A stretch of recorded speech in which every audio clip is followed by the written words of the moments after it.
کل جماعتی حریت کانفرنس کے محبوس رہنما شبیر احمد شاہ نے اقوام متحدہ کے سیکرٹری جنرل انتونیو گوتریس پر زور دیا ہے کہ وہ بھارت کے غیر قانونی زیر قبضہ جموں کشمیر کی سنگین صورتحال کا نوٹس لیں، جہاں بھارتی فوجی نہتے کشمیریوں کو ظلم و تشدد، گرفتاریوں اور تذلیل کا نشانہ بنا رہے ہیں۔ تہاڑ جیل سے جاری ایک پیغام میں قرن پوش پورہ اور چک سعید پورہ کے علاقوں میں بھارتی فورسز کی طرف سے کشمیری خواتین کی اجتماعی عصمت دری کی دلخراش واقعات کا ذکر کرتے ہوئے انہوں نے کہا ہے کہ مقبوضہ علاقے میں قانون کی حکمرانی اور انسانی حقوق اپنی اہمیت کھو چکے ہیں، جہاں مظلوم عوام کو 10 لاکھ سے زائد بھارتی فوجیوں، پیراملٹری فورسز اور پولیس اہلکاروں کے رحم و کرم پر چھوڑ دیا گیا ہے۔ شبیر شاہ نے بین الاقوامی انسانی حقوق کی تنظیموں سے بھی اپیل کی ہے کہ وہ مقبوضہ جموں کشمیر میں خواتین کے خلاف بھارتی فورسز کی طرف سے جاری ظلم و تشدد، بدسلوکی اور جنسی حملوں کو رکوانے کے لیے اپنا ضروری کردار ادا کریں۔ 5 اگست 2019 کو مقبوضہ جموں کشمیر کے خصوصی درجے کے خاتمے کے ساتھ ہی پورے علاقے میں بھارتی فوجی محاصرے کے 1300 دن مکمل ہونے پر پاسبان حریت جموں کشمیر کے زیر اہتمام مظفر آباد میں ایک احتجاجی جلوس نکالا گیا۔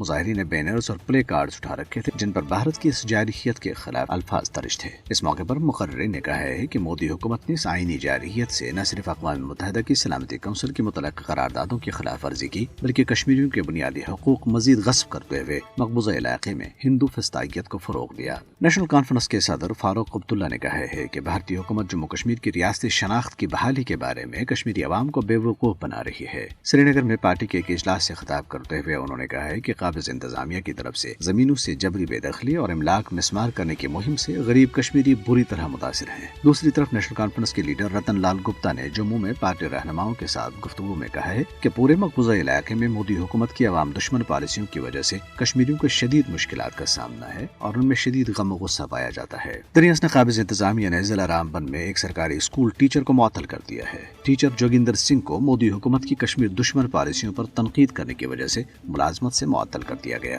بھارتی ریاست پنجاب کے شہر امرتسر کے قصبے اجنالہ میں خالصتان تحریک کے رہنما اور تنظیم وارث پنجاب دے کے سربراہ امرت پال سنگھ اور ان کے ساتھیوں کے خلاف مقدمے کے اندراج پر ان کے حامیوں کی بھارتی پولیس اہلکاروں کے ساتھ جھڑپوں کے بعد صورتحال کشیدہ ہو گئی ہے۔ تلواریں اور بندوقوں سے لیس امرت پال سنگھ کے ہزاروں حامیوں نے اجنالہ پولیس اسٹیشن کا گھیراؤ کیا۔ جھڑپ میں 3 پولیس اہلکاروں سمیت متعدد افراد زخمی ہو گئے۔ برطانوی نشریاتی ادارے BBC کے ڈائریکٹر جنرل ٹم ڈیوی نے نئی دلی اور ممبئی میں BBC کے دفاتر پر محکمہ انکم ٹیکس کے اہلکاروں کے حالیہ چھاپے کے تناظر میں ایک ای میل میں BBC انڈیا کے عملے کی ہمت اور حوصلے کی تعریف کرتے ہوئے کہا ہے کہ کوئی چیز غیر جانبدارانہ صحافت سے زیادہ اہم نہیں ہوتی۔ انہوں نے کہا کہ BBC اپنے اسٹاف کی بھرپور مدد کرے گا کہ وہ محفوظ اور مؤثر طریقے سے اپنا کام جاری رکھے۔ واضح ہے کہ BBC کی طرف سے 2002 کے گجرات مسلم کش فسادات میں نریندر مودی کے مرکزی کردار کے بارے میں دستاویزی فلم جاری کیے جانے کے بعد نئی دلی اور ممبئی میں بھارتی محکمہ انکم ٹیکس نے 3 دن تک BBC انڈیا کے دفاتر پر چھاپے مارے اور عملے کے ارکان کو دفاتر میں محصور کر کے